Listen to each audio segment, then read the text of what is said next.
Hello, this is Renee Pickett-Dowdy and welcome to the RA in-service for September 2017. We're sorry that we missed you in our full group in-person session, but I'm looking forward to helping to walk through with you how to prepare for the roommate agreement process. So here we go. First, it's helpful to know that upon completion of this, you will be able to receive your homecoming t-shirt. So that's a little bit of a carrot at the end of working through this roommate agreement information.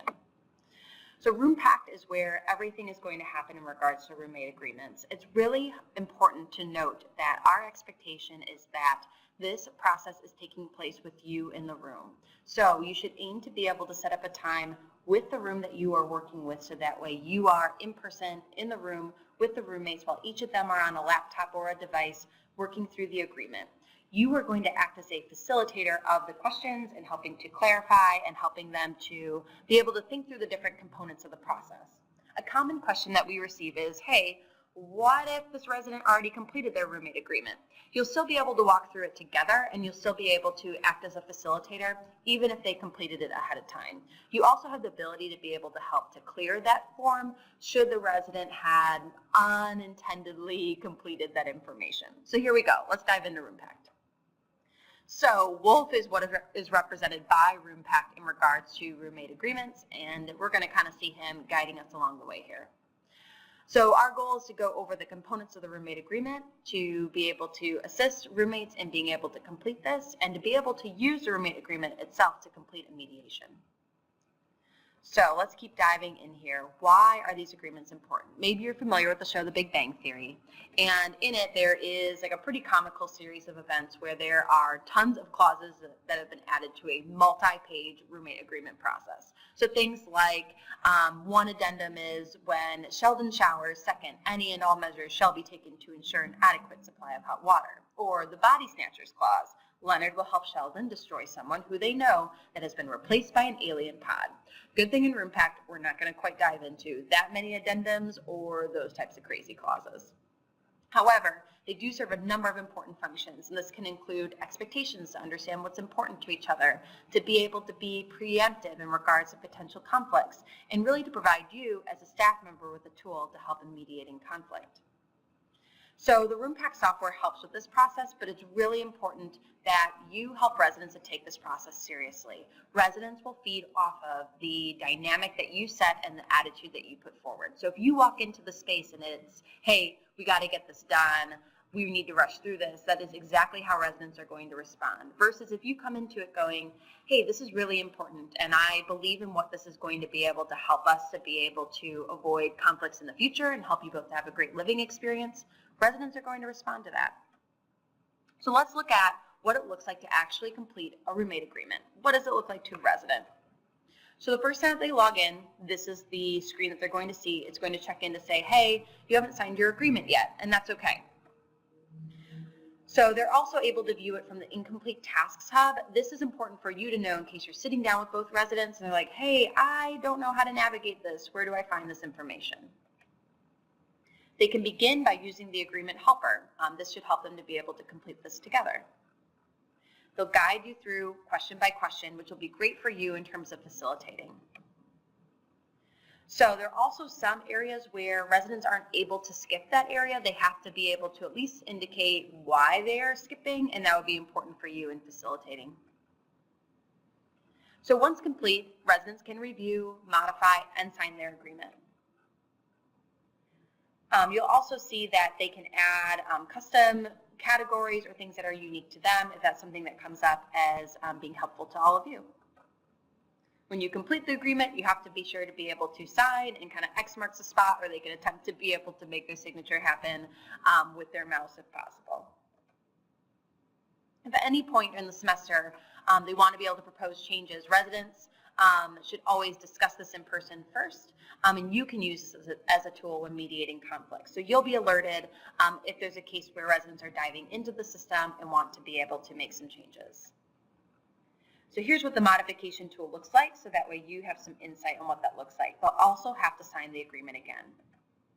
So in the next portion of this video, we're going to dive into viewing the agreements themselves. So welcome back let's dive into part 2 in regards to roommate agreements, and let's look at actually viewing the agreements themselves and what are you going to see on your side as an RA. So first you'll see there is the search bar, which will allow you to be able to come back and view a roommate agreement by resident or room, or another option that's available to you. You can also view it by floor, all kind of depending upon your level of access. This probably pertains far more to your hall director, but it's helpful to know that they are able to view by floor the agreements that are completed or not complete. You'll be able to see the overall status indicator at the top of your floor page. So a checkbox means that the roommate agreement is complete. After accessing a room page, there's a tab for roommate agreements specifically. There you're able to review, download, or reset a roommate agreement. As you may recall from the first video, I mentioned that a resident may ask you to reset their agreement, that perhaps they went through it and they didn't answer it fully, or they otherwise made a mistake or an error, they need to reset it. You have the ability to help them do that. You can look through the different messages and communication that's there and be able to scroll through to review. And finally, if you're sitting down with residents to do the mediation, you may want to print a copy so you can all review it together, or even if you click download PDF, you can at least view the completed agreement all together, even if it's still just digital and not printed. Reset can also be used to unlock the agreement. Residents will need to update or complete the agreement again. So that's really important to note that if it's reset, the two roommates are going to have to be able to complete it together again.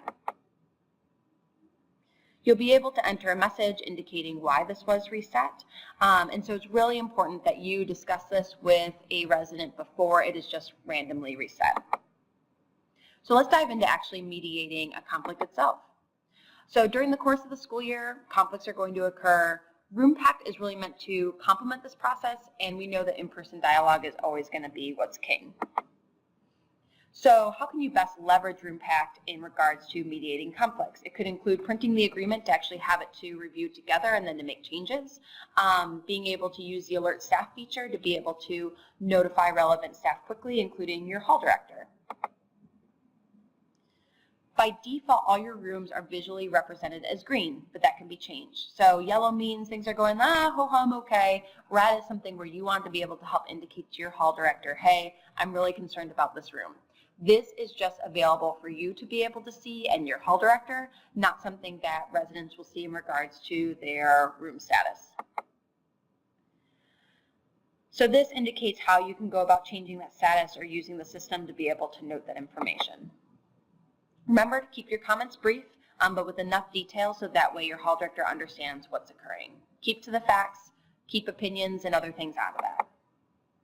The alert staff feature allows you to quickly message a staff member about a resident or room, even if you don't know who the relevant contact is. However, in your case, you know that the hall director is going to be the person, or your assistant hall director, to be able to assist you. So first, question for you, name one of the important goals or functions of a roommate agreement. So, ensure roommates discuss expectations, preempt conflicts, teach skills like negotiation, values, clarification, and compromise, or provide staff with a tool for mediation. Which answer do you think? Can residents skip questions on the roommate agreement? Yes, but they will be asked to provide a reason why. You should review these skipped questions with them. True or false? Roommate agreements can be accomplished entirely online.